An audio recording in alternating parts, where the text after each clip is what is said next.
Hello everyone and welcome to lesson 5 of unit 1 for computer science principles, and today we're going to be continuing on with our discussion of binary, and we're going to be looking into overflow and rounding.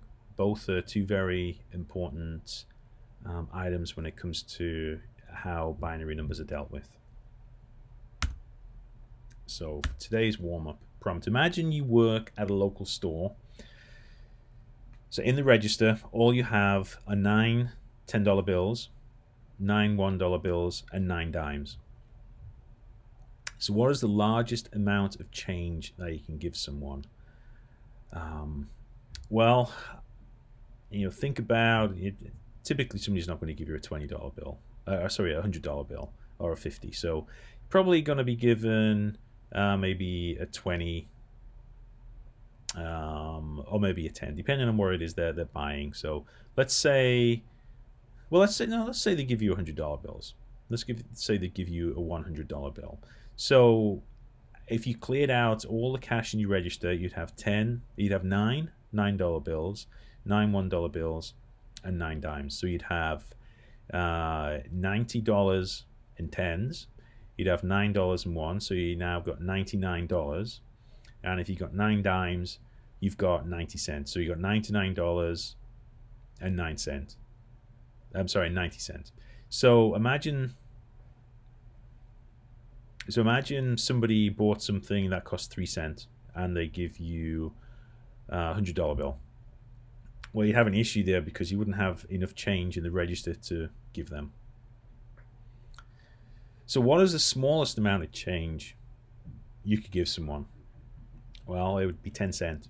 So imagine somebody came in and give you a quarter and bought something for 2 cents.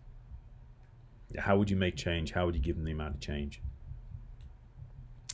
Well, you can't. You don't have enough small coins in the cash register to give them the right amount of change. So, and then that goes on the third point here. What would you do if somebody needed 7 cents in change? You can't give them 7 cents.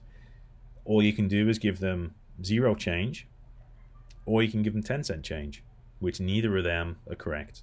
So either way, either you're going to be shortchanging the person, or you're going to put the cash register out. So how do we deal with that? So today's activity, we're going to be using two things. We need our binary odometer and our Flippy-Do Pro. So in Google Classroom, you can see all of those. So we have the PowerPoint presentation that I am presenting right now. We have a Flippy-Do Pro PowerPoint template if you want to use that. We have the link out to the odometer. So this is the binary odometer. We have a link to the Flippy-Do Pro app that we're going to take a look at in a second. Okay, so back to our presentation.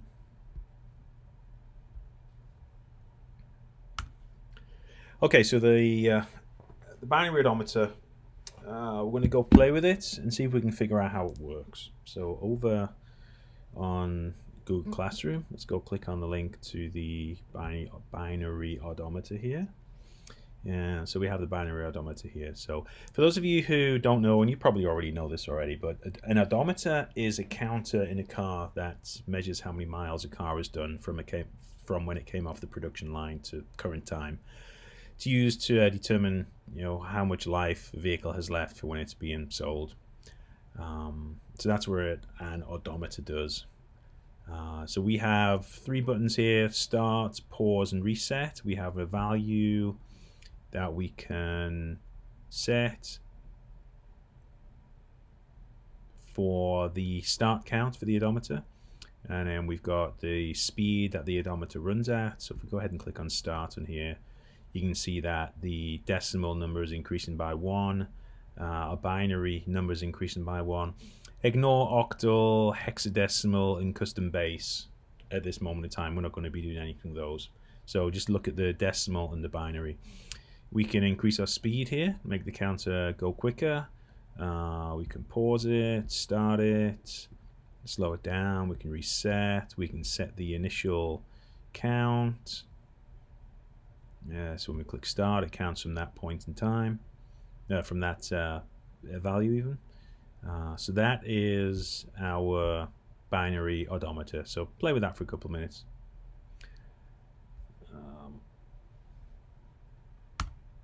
So let's do this. So set the odometer to the highest possible number, then let it run. And then there's a link you can see here. It has our odometer set to the highest possible number, which we know in binary is all ones.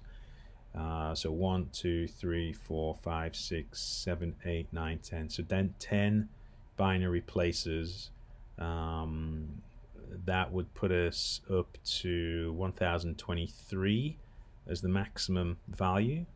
So we say 1023 is the maximum value there. So what does it say? Set the odometer to the highest number possible and let it run. So you can see 1023 is the binary, decimal, all ones for the binary. That's what happens when you click start. So we should expect the decimal to increase to 1024, and it does, but we get an overflow of the binary because we've run out of placeholders to store the digits. So it went from all ones. If there was an extra space, it would have increased by one value. So the least significant bit, the most significant bit would have been set to 1, and everything else would have been set to 0, to indicate the 1024 count. Now we didn't see that. We saw an overflow because there's too much data. The value that we have tried to contain a value that was larger than it was capable. So think of a bucket trying to pour water into a bucket. If you try and pour 3 gallons of water into a 2-gallon bucket, you're going to get overflow and the water's going to spill out over the top. And that's basically what happened. So the counter reset to 0. We have an overflow condition. So let's stop that. Okay. So what happened to the odometer reading? It overflowed. Does the odometer still show the distance driven by the car? No, it does not. Right, so using our Flippy-Do Pro, so we're going to take a look at Flippy-Do Pro in a second. But what you can see here is we have taken our regular 8-bit 1, 2, 3, 4, 5, 6, 7, 8, but we've split them up here. So now we've moved our decimal place here. So we have 6 whole digits, and then we have 2 to the negative 1, 2 to the negative 2. So we've got a half and we've got a 0.25.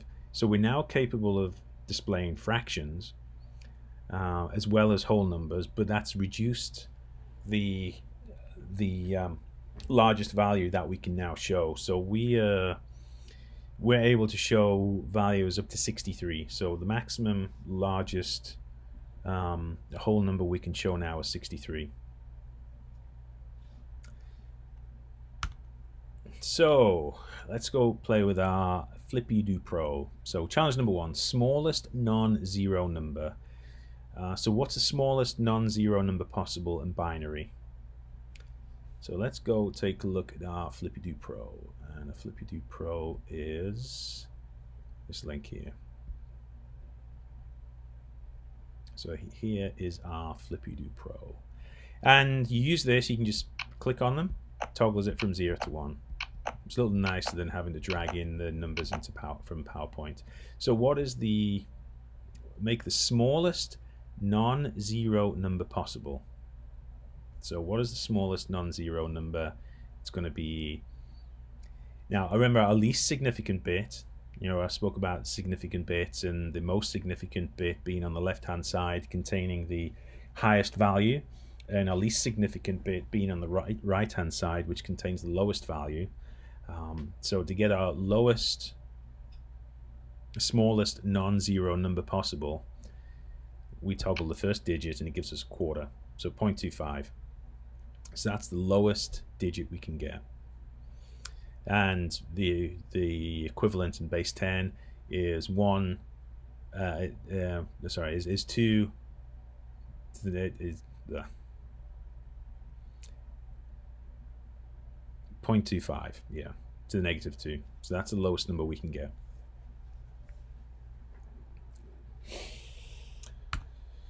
Answer, smallest number, smallest non-zero number possible in binary. So in binary, it's 0.00001, and that's what we're looking at. 0.00000 point, because there's a decimal place here, 0.1. And the equivalent in base 10, so in decimal, is 25. 0.25 even, a quarter. So challenge number 2, next value. Increase the number made in challenge 1 to the next value with your Flippy-Do Pro. What is the decimal equivalent? So what comes after 0.01? So we know that after 0.01 becomes 0.1. So we're going to set this one to 0, and then we're going to set this one to 1. So it's going to be 0.10. And our decimal equivalent is 0.5. So we're saying here that we are able to show every whole number up to 63, and we can show fractions, but only in values of a quarter. So you can see we got 0.25, we got 0.5, and we got 0.75. So the equivalent decimal, what was the decimal equivalent? It was 0.10. Answer, next value. So next value in binary is, like I said, 10. So what's the equivalent? Base 10 equivalent is 0.5. So 0.10 in binary is 0.50 in base 10 in the decimal. So challenge 3, got quarters. Make the binary equivalents of 25, 50, and 75. So let's go back to our Flippy-Do Pro. I'm going to give you a minute to go and take a look at that. So we need to make binary, get the binary equivalents of 0.25, 0.5, and 0.75. So we just looked at that a minute ago, so that should be pretty easy for you. So go ahead and take a minute and go see if you can get the quarter, half, and 3/4 decimal values.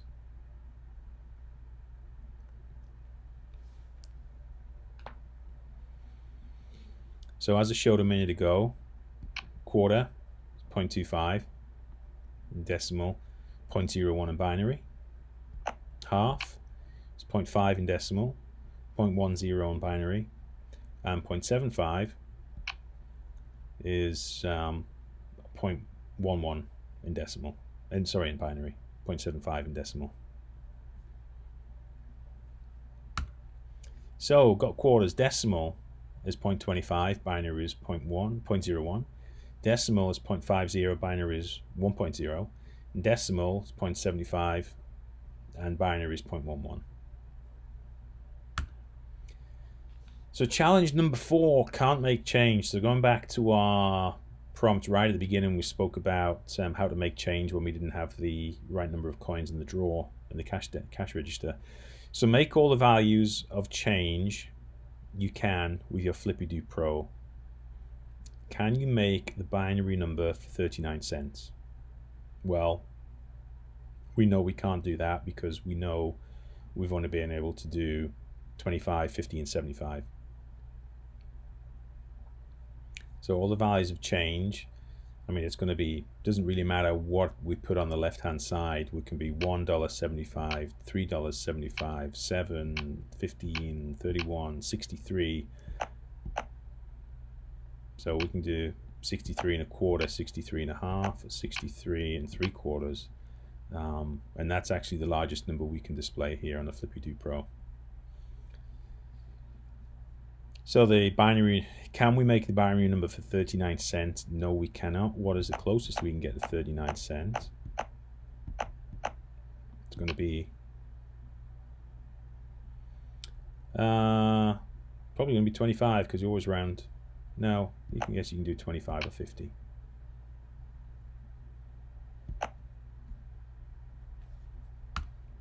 Can't make change. So the answer is we can't make change. The only change values you can make with the Flippy-Do Pro are 25, 15, 75. Can you make the binary number 39 cents? No, we cannot. The round off error occurs when an exact value cannot be made with available place values. So number's too big to fit. It's an overflow. If we cannot get enough precision for the fractional value, then we get a round off error. So challenge number 5, largest number. What's the largest number in decimal you can make with the Flippy-Do Pro? So we just looked at that. It was all ones. 63.75.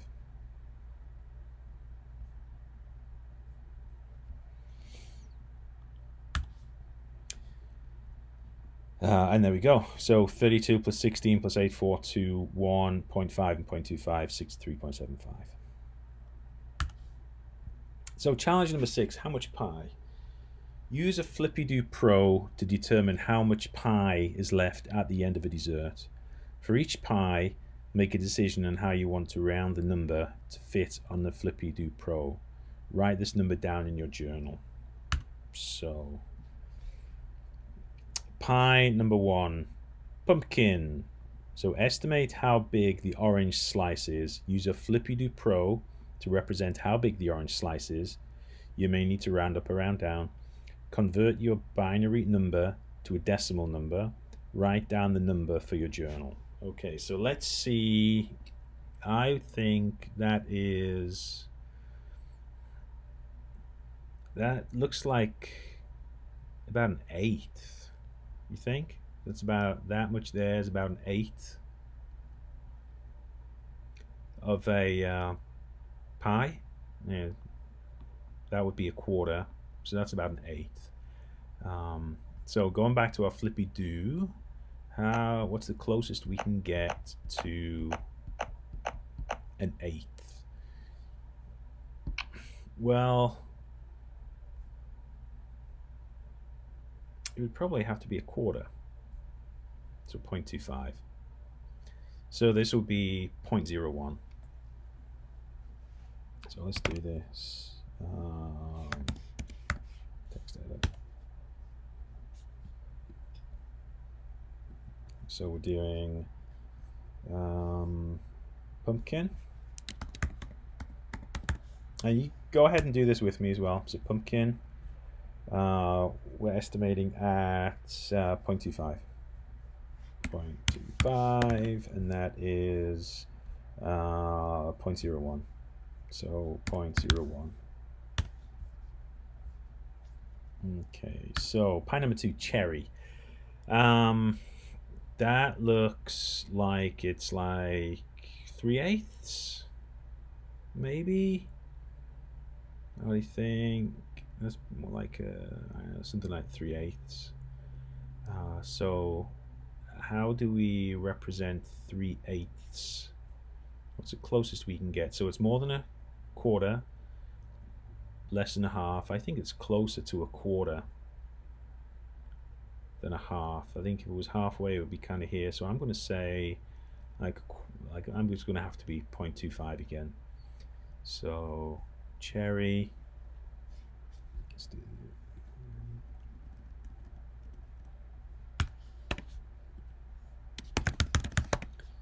So cherry is, I'm going to say again, same 0.25 equals 0.01. Okay, what's the next one? Lemon. So that, I mean, that's much less than a quarter. So again, because we don't have the precision here, it's either going to be 0 or it's going to have to be a quarter. So I mean, I'm going to estimate this as a quarter because I don't have any other choice. It's a lemon.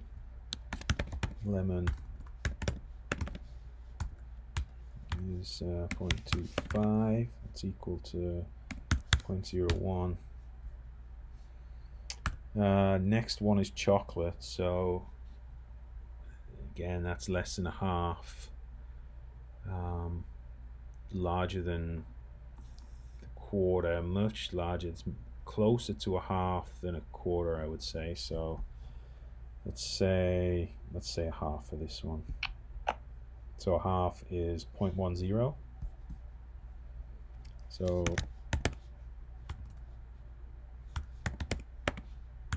0.5 equals 0.10.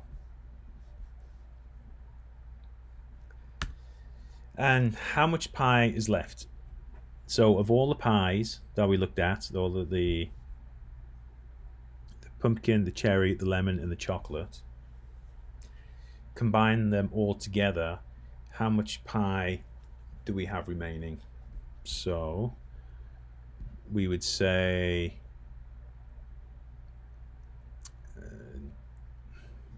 a quarter plus a quarter plus a quarter plus a half. So that is 1 1/4. 1.25 equals, so what is 1 1/4? It's that one. So it's binary 1.01. 1.01.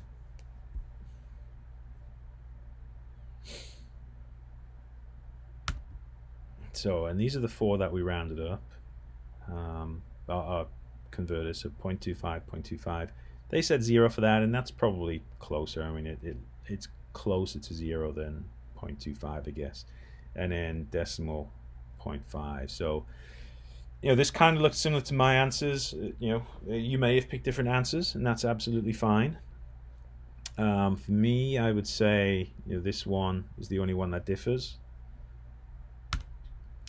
Or your random may look similar to this. So this one is changed here.